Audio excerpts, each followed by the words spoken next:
Esse crime ocorreu em 17 de novembro de 2006, por volta das 6h50, quase 7 horas da manhã, na rua Caiová, que fica na região de Perdizes, um bairro de classe média alta aqui em São Paulo. Chegou a informação de que havia 2 vítimas de homicídio, que até então não teria autoria conhecida. Aí nós saímos para fazer a investigação. Eu vivia na casa do casal, né? O filho e a senhora, a mãe da vítima, né? Da dona Hilda. Então era o seu Sebastião com 71 anos de idade na época, a dona Hilda com 67 anos, tinha o Rogério que era filho deles, que tinha 42 anos de idade na época, e a mãe da dona Hilda, a dona Isaura, que tinha 92 anos. Eles, pelos vizinhos, eram pessoas queridas.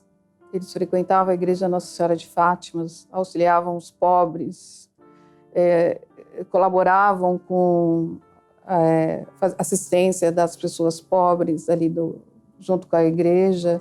Eram moradores antigos do bairro, todos os conheciam, eles eram católicos até fervorosos. Por mais que a casa fosse uma casa grande, eles tinham uma vida muito humilde, se vestiam de uma forma humilde, tinham uma vida muito centrada em trabalho, em respeito aos demais moradores, às pessoas. Todo mundo os adorava, eles ajudavam muitas pessoas, participavam de várias ações beneficentes. Até quando aconteceu esse crime, virou uma comoção geral no bairro, porque como que uma pessoa pudesse ter feito aquilo com um casal tão bom que só ajudava as outras pessoas. Depois do jantar, eles tinham o hábito de sair para caminhar. E quando eles caminhavam, eles eram pessoas simpáticas, sempre elogiavam os filhos, ele tinha muito orgulho dos filhos. E eram pessoas tranquilas.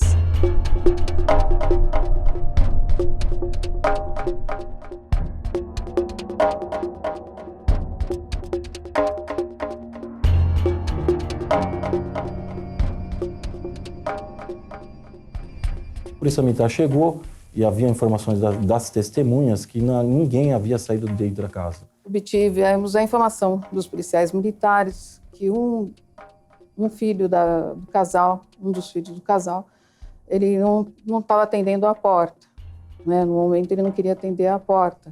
Acho que ele estava assustado com toda aquela situação e a polícia militar não tinha certeza se ele estava sendo vítima ou o que estava acontecendo. Estava lá na frente, ele não abria. Eu falei, os policiais estão aí, ó, não sou eu que estou pedindo para você abrir, ó.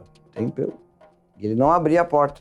Aí os policiais, na hora, pensaram que ele podia estar refém do cara que estava lá dentro. E a Polícia Militar foi obrigada a arrombar os portões iniciais para entrar na casa.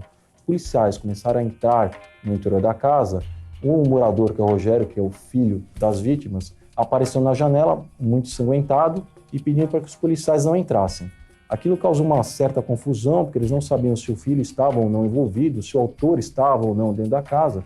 E, normalmente, o reforço policial foi solicitado. Entramos lá, nós chegamos, a polícia já estava lá dentro, a polícia militar já estava lá dentro. Quando nós conseguimos entrar, avistamos o corpo de uma das vítimas próximo ao portão de ferro e o outro corpo na cozinha.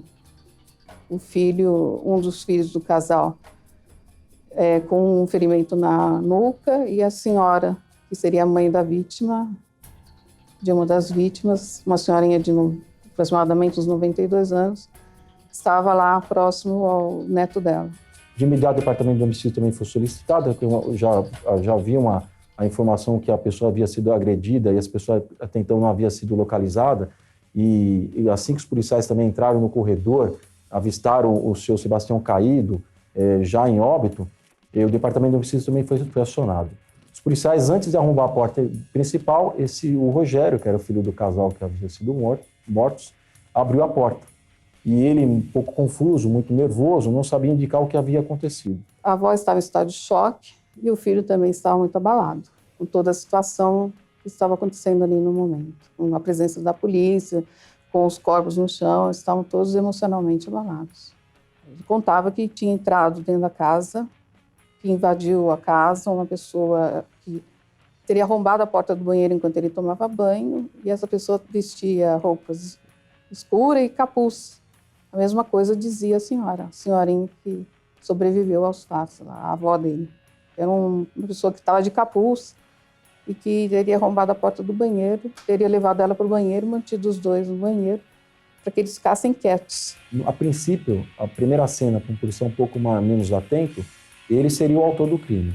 Ele não havia saído nenhum autor para fora, a Polícia Militar chegou logo em seguida ao acionamento, as pessoas ficaram lá de fora aguardando a Polícia Militar chegar. Ele apareceu na porta, não deixou os policiais entrar, não abria a porta, ele estava ensanguentado, estava quase seminu. E então, a princípio, parecia que ele teria se envolvido com uma briga com os pais e teria matado os pais. A equipe da perícia foi acionada para atendimento de local de duplo homicídio. E eu, particularmente, como perito, eu não gosto de saber o que ocorreu, para não ser induzido a erro. Mas só que eu fiquei sabendo, a suspeita que o filho houvesse matado o pai e a mãe. Já com essa ideia preconcebida, eu comecei a fazer o exame perinecroscópico, que é o exame que a gente faz no cadáver em volta, vestígios, as evidências que a gente encontra. De início, eu comecei, o que me estranhou, que os ferimentos da senhora Hilda eram ferimentos produzidos por um instrumento perfuro-contuso, que é uma faca, é um instrumento provido de lâmina e gume, né? E eu já identifiquei que era uma faca. E o que me chamou muito a atenção, que eu achei muito estranho, era que esses ferimentos, eles pareciam terem sido produzidos por alguém atrás da vítima. Isso pela sede das lesões. Porque na faca você tem uma parte que ela é cega em cima e você tem a parte da lâmina. Isso daí fica visível. Quando o instrumento penetra no corpo, fica visível. Isso já me causou uma certa estranheza, porque estava a senhora Hilda na cozinha, o senhor Sebastião fora, havia muito sangue no interior da residência, e você pensa, isso é feeling policial, né? Se a pessoa vai matar o pai e a mãe, é melhor pegá-los, o filho já está dentro da casa, é melhor pegá-los dormindo, numa situação diferente, é muito mais fácil do que por trás. Mas aí, observando a sede das lesões da senhora Hilda, eu achei meio esquisito, vi que havia sido pego por trás e tal, ferimentos tudo na frente aqui, né? E todo mundo falando, foi o filho, e eu estava com essa dúvida. Como ele apresentava um ferimento muito grande no pescoço, ele foi socorrido ao pronto-socorro. Nós, do Departamento de Homicídios, fomos interrogar ele lá. E chegando, ele, de uma forma também ainda muito confusa, não conseguia falar informação muito consistente. Mas em conversa com o médico nos afirmou que aquele ferimento havia sido produzido por uma pessoa mais alta que ele e não poderia ter sido ele, até pelo ângulo da lesão. O pai dele era uma pessoa mais baixa que ele, então nós já descartamos o pai e, consequentemente, também a mãe. Isso é um exame que a gente faz inicialmente.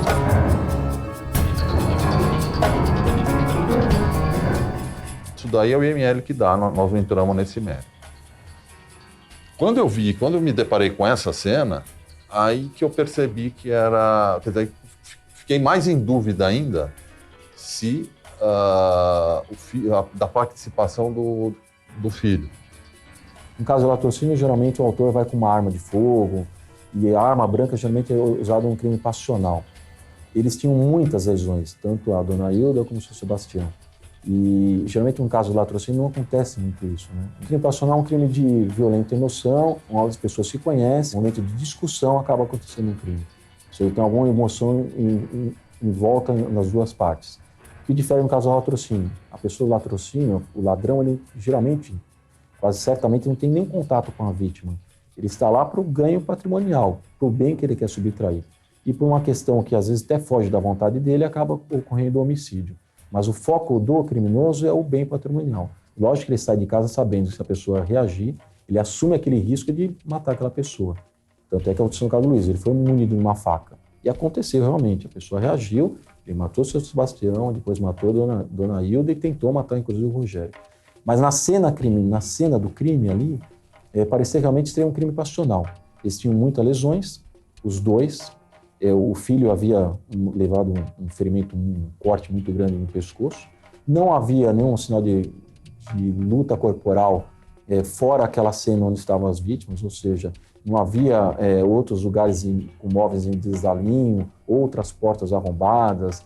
Quer dizer, todos estavam no devido lugar. Não sentimos a falta, e até em contato até com a dona Isaura, de algum objeto grande que pudesse estar faltando, alguma gaveta revirada, joias, dinheiro. Quer dizer, os móveis estavam encontrados em total alinhamento. Tinha muito sinal de esfregaço. Esfregaço pegar um pano, vai passar, grosso modo. Então, havia muitos esfregaços, quer dizer, que a pessoa já ensanguentada, ou ela ou a vítima, estão em luta corporal. Então, isso é um evidente sinal de luta. E havia esses esfregaços, havia em todos os pontos da casa. Então, é óbvio que foi uma coisa decorrente, né? Foi uma luta que foi evoluindo até a morte das vítimas.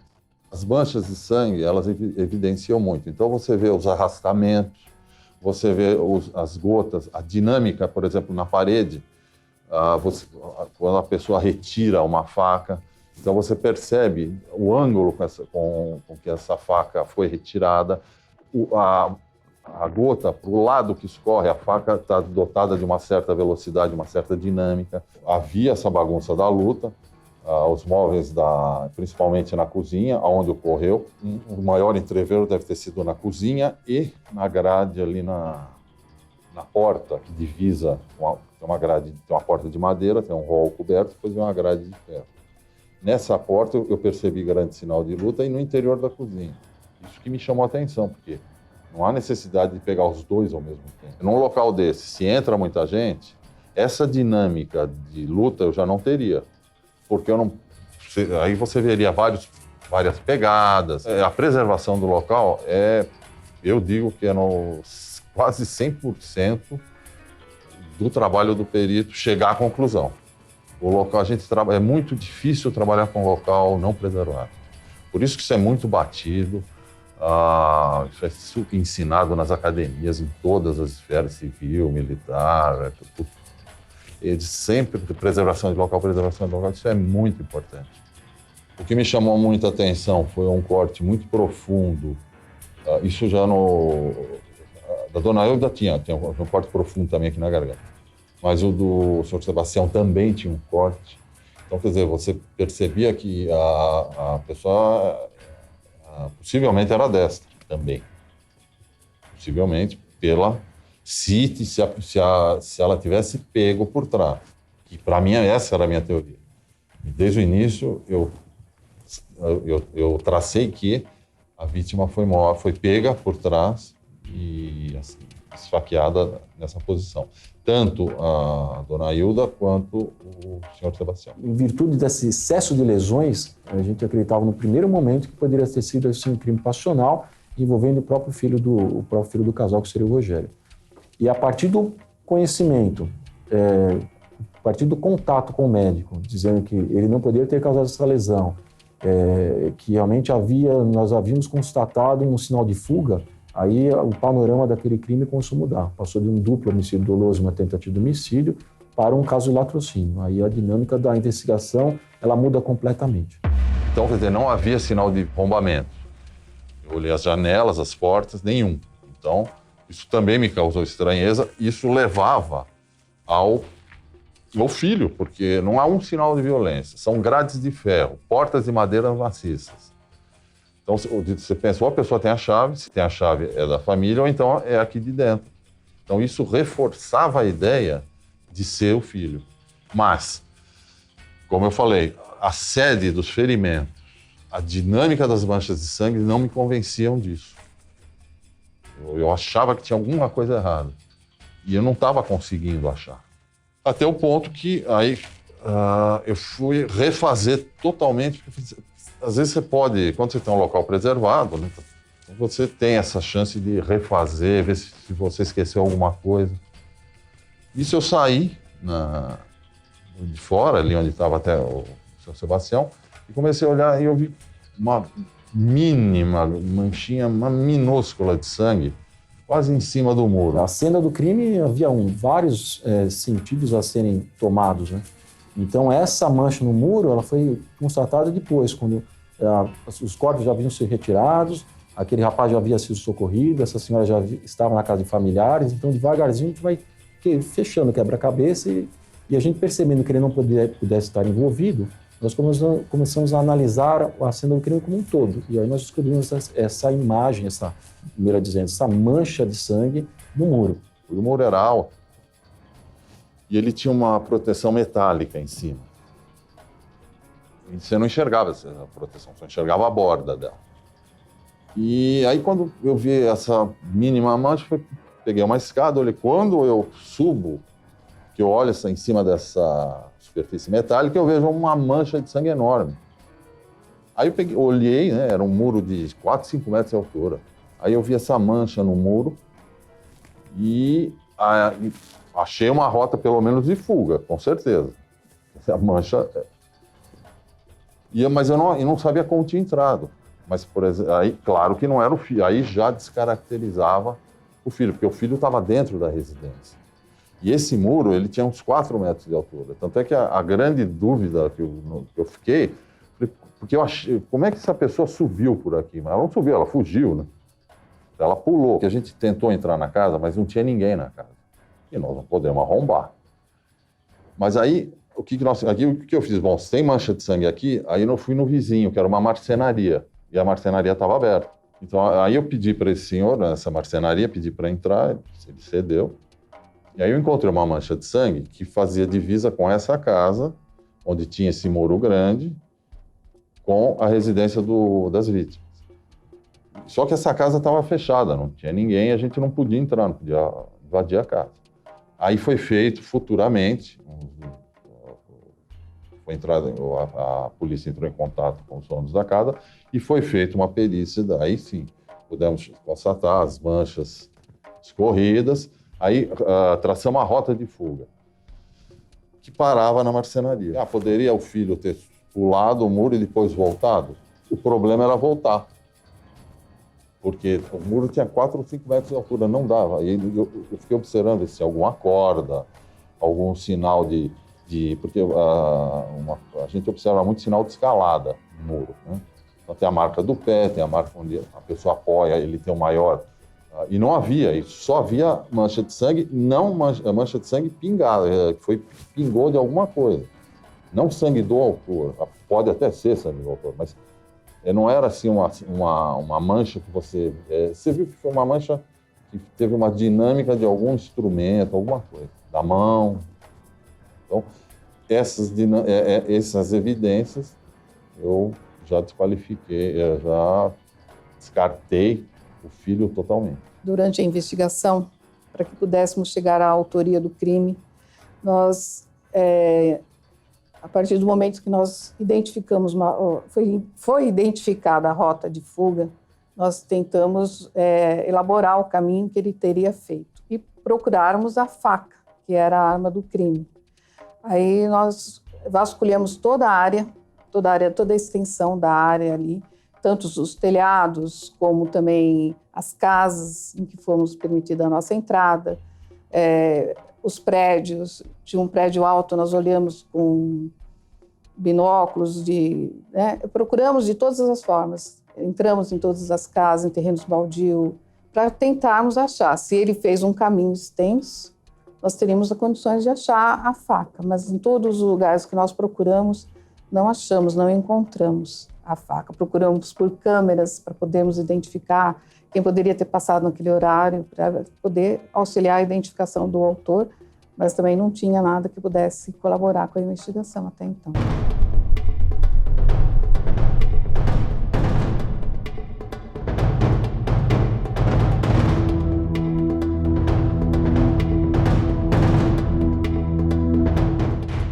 Existente dentro da família, né? Enquanto a irmã sai para ir para a escola, estudar, galgar profissões melhores, o irmão saía para assaltar. Quem descobriu e quem passou na hora que o Luiz Cirino estava agredindo fatalmente o seu Sebastião foi a própria irmã. E a irmã que denunciou ao vigia da rua, chamou a polícia militar, e ela jamais, naquele momento, podia pensar que era o irmão que estava agredindo o seu Sebastião. E ela também não conseguiu ver ele porque ele estava do lado de dentro da casa e o seu Sebastião lá de fora.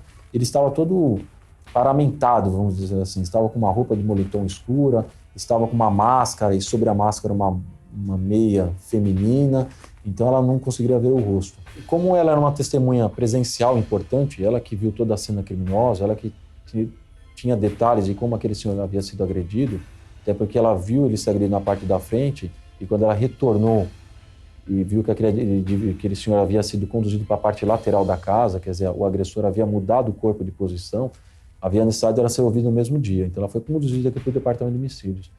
E, consequentemente, ele veio buscá-la aqui, porque nós não tínhamos condições de levá-la de volta. Nós falamos, olha, tem alguém para vir te buscar aqui, para você ir sozinha? Eu falei, tem o meu irmão. Ela ligou para ele e ele, logicamente, sem nenhuma vergonha, e veio aqui, apanhou ela aqui na frente do prédio e foi embora. Até então a gente não tinha noção que ele seria o autor do crime. Porque se tivesse, com certeza seria autuado em flagrante naquela oportunidade. Aí ela dá o depoimento no departamento de homicídios. Aí, com o tempo a gente vai pesquisando aqui, investigando ali. Mas como nós chegamos a ele, exatamente, eu fui até a igreja, conversei com todo mundo na igreja da Nossa Senhora de Fátima para ver se tinha acontecido alguma coisa ali dentro que alguém pudesse ajudar a esclarecer, se houve alguma coisa que tivesse alguma discussão com o casal. Ao contrário, todo mundo só elogiava o casal. E passado esse dia que eu conversei com o Frei, no domingo, após a missa, o Frei ele tem por hábito receber as pessoas na sacristia. Então ele estava lá conversando com algumas pessoas na sacristia quando ele foi avisado que tinha uma pessoa que queria se confessar. Aí o Frei falou assim, olha, pede para essa pessoa esperar um pouquinho, que assim que eu terminar de conversar com essas pessoas, eu atendo essa pessoa. Aí ela falou, tudo bem, Frei, ele vai esperar. O Frei terminou de atender as pessoas e fez a confissão do rapaz. A confissão se deu, ele foi se confessar a um padre, confessou o crime e o padre convenceu ele a ligar para a polícia e se entregar. Ele não dormia, segundo ele, isso começou a afetar a mente dele, ele não conseguiu dormir, ele ficou muito nervoso, levou ele a se confessar ao padre. Justamente na mesma paróquia onde o casal frequentava, tanto o seu Sebastião quanto a Dailda. Outra ironia do destino. Que ele falou para o Frei não pôde dizer para mim, porque é confissão, ele não tem o direito de dizer, né? Mesmo se tratando de um crime ou não, o Frei não poderia dizer. E saindo de lá, ele estava com dificuldade de ligar, o Luiz estava com dificuldade de entrar em contato com a polícia, com a divisão de homicídios ou com a polícia em si, polícia militar, com qualquer pessoa. Ele saiu de lá e ligou de um telefone público para a polícia militar, avisando que ele tinha matado aquele casal de idosos, um caso de grande repercussão, e que ele queria se entregar. Foi aí que chegamos na pessoa do Luiz. Ele estava próximo da igreja, quando ele foi pego pela polícia militar e levado até o 23º DP. Após ele telefonar para a polícia militar, uma viatura foi até o seu encontro, ele estava ainda no telefone público, os policiais o detiveram, confirmaram que realmente ele estava confessando um crime. Falou, olha, eu vou levar você até a minha casa e vou indicar a roupa que eu estava usando. Aí essas roupas foram apreendidas. Fora essa diligência foi feita, nós representamos por mandado de busca e apreensão na casa dele. E lá, com um pouco mais de cautela, a gente conseguiu achar a faca, o instrumento do crime, achamos também as roupas manchadas de sangue, achamos uma espada ninja que ele havia usado para cometer um roubo anterior.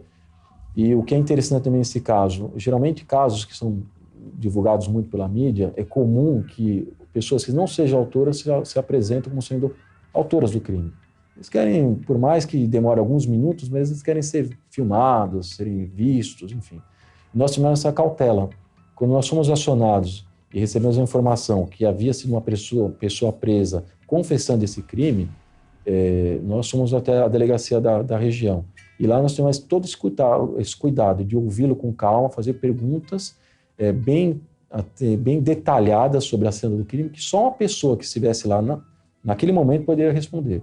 E a partir do momento que ele respondeu com toda a convicção, realmente nós tivemos a informação, tivemos a convicção plena que ele era o autor do crime. A minha opinião é que ele sabia que nós íamos conseguir identificá-lo, porque a rota da fuga ia acabar passando pela casa dele. Ele teria certeza que iria ser identificado, até porque as viaturas, desde o cometimento do crime até ele se entregar, as viaturas não saíram lá daquela região. É porque nós estávamos investigando todos os vizinhos, até para saber se era alguma pessoa do bairro. Nós já tínhamos quase a certeza, porque quem que entrou na casa e saiu só poderia ser uma pessoa que conhecesse muito o bairro e a casa. Até porque, para ele ter entrado pela parte dos fundos, ele teria que passar por 3, 4 casas antes. Então, nós tínhamos certeza que ou o criminoso morava ali perto ou seria algum morador vizinho. Então, na minha opinião, ele sabia que nós íamos chegar à sua identificação. No sábado, quando ele viu, acho que quando ele percebeu que ia ser difícil não chegar nele, eu acho que foi quando foi feita a perícia no muro, na rota de fuga, que teve um muro muito alto, acho que tinha uns 5 metros, e que ali tinha gotas de sangue, partes de sangue, que depois tinha caminho de sangue, que levava a um outro muro, que passava pela marcenaria, que depois chegava até próximo da casa dele. Então, acho que foi aí que ele percebeu que também não ia ter escapatória. Alguma coisa ia chegarmos a ele com facilidade. E também tinha uma das vizinhas que, durante as entrevistas, né, durante as diligências que nós fazemos, uma das vizinhas apontou a casa dele como dizendo, olha, aquele moço ali, por volta de umas 15 para 7, 6h30, 15 para 7, quando eu vi, ele estava lavando as mãos, ele esfregava a mão muito assim, desesperado para tirar não sei o quê. Ele tirou a roupa, tirou a camisa, tirou a mão, lavava a mão como se estivesse tentando tirar o sangue da mão. Lá naquele quintal lá embaixo, onde tem aquela torre, que era onde ele morava. Mas quando nós chegamos lá, no momento, não tinha marca de sangue no tanque. E não tinha também, ele deixou a gente entrar, deixou a gente procurar a faca, e não tinha nada naquele momento. E era ele o autor dos fatos, mas ele tinha escondido a faca da gente.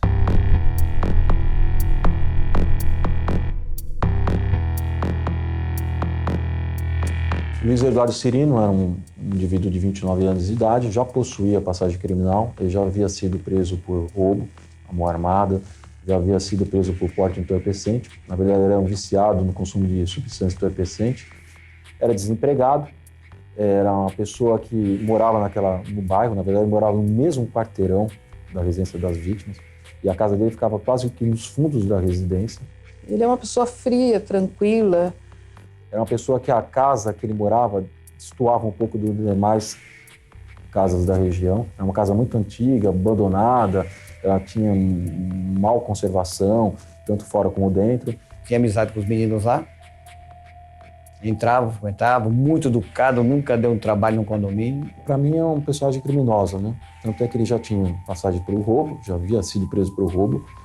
Ele cometeu esse grave crime, por mais que ele fosse muito tranquilo em expressar e contou com riqueza de detalhes toda a cena que aconteceu naquele dia, ele é uma pessoa extremamente agressiva. Não sei se é uso de droga ou não sou uma pessoa mais habilitada para falar isso, mas pelos antecedentes criminais de ter praticado vários roubos e esse aí com extrema violência, já mostra que é uma pessoa que já tem uma agressividade predominante no seu ser. Queria um meio fácil de sustentar o vício sem trabalhar. Um vagabundo, na verdade. É uma pessoa que, no meu ponto de vista como delegado, é uma pessoa que não tem condições de conviver no meio social que nós vivemos. Para mim, ele teria que ficar uma prisão perpétua. Ele já estava de olho na casa, aí ele veio pelos telhados, né? Pulou na marcenaria, que eu me lembro, ele pulou na marcenaria, pulou nessa segunda casa que estava fechada. Ela tem uma escada que acessa uma varanda. Ele veio pelo telhado, conseguiu saltar, é uma distância razoável de um telhado no outro. Ele saltou e teve acesso na residência das vítimas. No fundo dela, ela tinha uma edícula, né, que era a lavanderia, e em cima tinha uma laje que tinha espreguiçadeira, cadeira, que o pessoal tomava sol. Ele entrou nessa laje, pulou nessa laje, e tinha uma mangueira de água. Ele pega essa mangueira, porque quando ele olha, ele vê um alarme, um sensor de alarme no canto da casa. Então, e ele não tinha acesso, ele ficou com medo que tivesse um outro sensor de alarme aqui. Então, o que ele fez? Ele amarrou a mangueira em cima, desceu pela mangueira, porque ele sabia que tinha uma escada, né, um anteparo, então ele sabia que ali o alarme não dispararia. Com essa mangueira de água, ele desceu. Quando ele olha, ele vê em cima da porta da cozinha outro sensor de presença. Então ele percebeu que ou ele voltava pela mangueira, Porque se ele desse a volta para subir essa escada, esse sensor pegaria. Ou se ele fosse para cá, o outro sensor pegaria.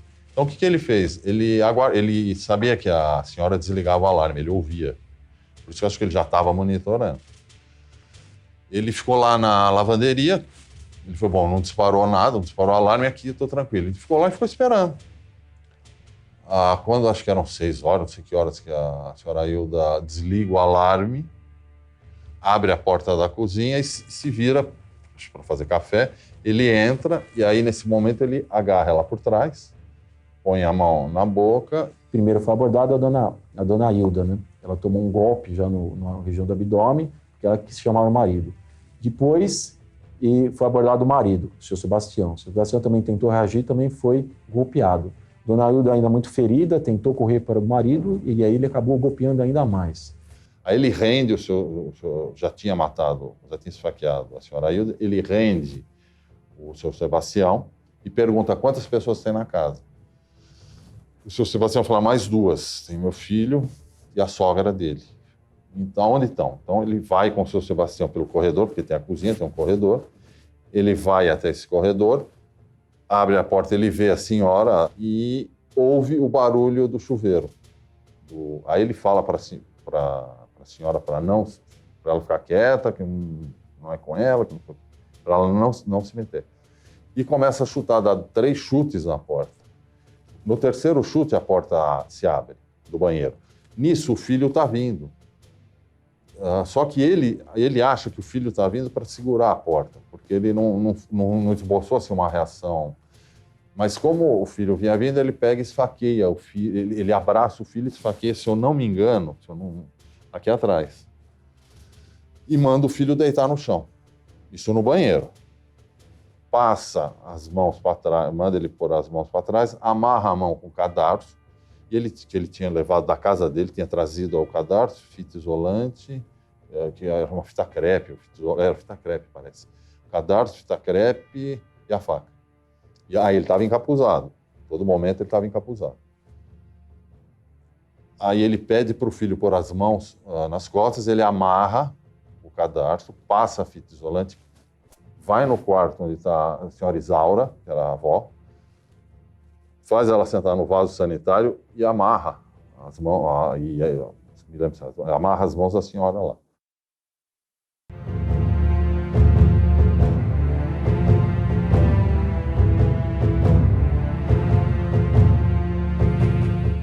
Só que nisso, aí quando ele se volta, ele vê que o seu Sebastião não estava lá. E ele vê ele correndo pelo corredor e saindo na porta. Então ele vai atrás. E o seu Sebastião vai até essa grade de ferro para tentar pedir socorro. Nisso ele vai atrás, passa pela senhora Hilda, entra e vai atrás do seu Sebastião e ele está na grade. Aí ele tenta puxar, começa a desferir golpes do seu Sebastião.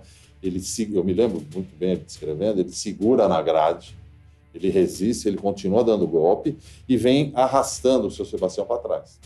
O seu Sebastião, aí, na porta de madeira, ele ainda tenta se segurar, aí que acho que esse golpe, um golpe fatal, um golpe bem grande, e dá bem para você ver que foi um golpe, aí isso daí era característico de alguém por trás mesmo. Aí ele puxa o seu Sebastião, põe na frente da cozinha e fecha a porta de madeira. Porque tinha a porta de madeira, um rol e a grade. Então, acho que é nessa hora da grade é que passa alguém que vê. Chegou a mim que tinha uma pessoa na esquina chorando e apontando para baixo, como fosse para a rua para baixo. Aí os caras falaram, vem dar uma olhada, Paulo, porque não sei o que está acontecendo. Cheguei lá, perguntei para a moça o que estava acontecendo, se ela tinha sido assaltada, se alguém seguiu. Ela falou, não. Acabei de passar ali em frente a uma casa e vi uma pessoa esfaqueando outra. E ambos se postaram do lado de frente da casa e ali chamaram a polícia militar. Até a chegada da polícia militar, eles não perceberam que ninguém havia saído da casa. Ele pega a volta, fecha a porta, ele fica preocupado. Eu me lembro que ele fala que na frente tinha uma loja e a cortina dessa loja estava aberta. O medo dele era que alguém da loja tivesse visto alguma coisa. Então ele vai até a sala, abre a cortina, dá uma olhadinha para ver se tinha alguém da loja, mas não muito ciente. Ele sai, vai no banheiro, que tinha... O filho está tomando banho num banheiro à direita. E o banheiro à esquerda era a suíte do casal. Ele entra nesse que dava para frente da casa.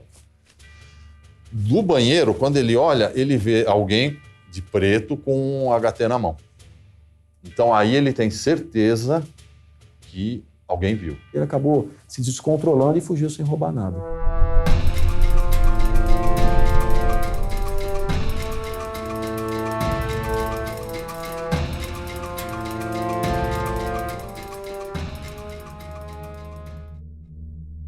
No seu interrogatório, ele fala que só resolveu confessar porque o fato de ele ter matado 2 pessoas lhe causou uma certa insônia, e, enfim, aquilo começou a incomodar muito e ele não teve outra alternativa a não ser se entregar. Ele falava na época que ele estava arrependido do que ele fez, a intenção dele não era matar o casal. Na realidade, ele precisava de dinheiro apenas para pagar o imposto predial do terreno.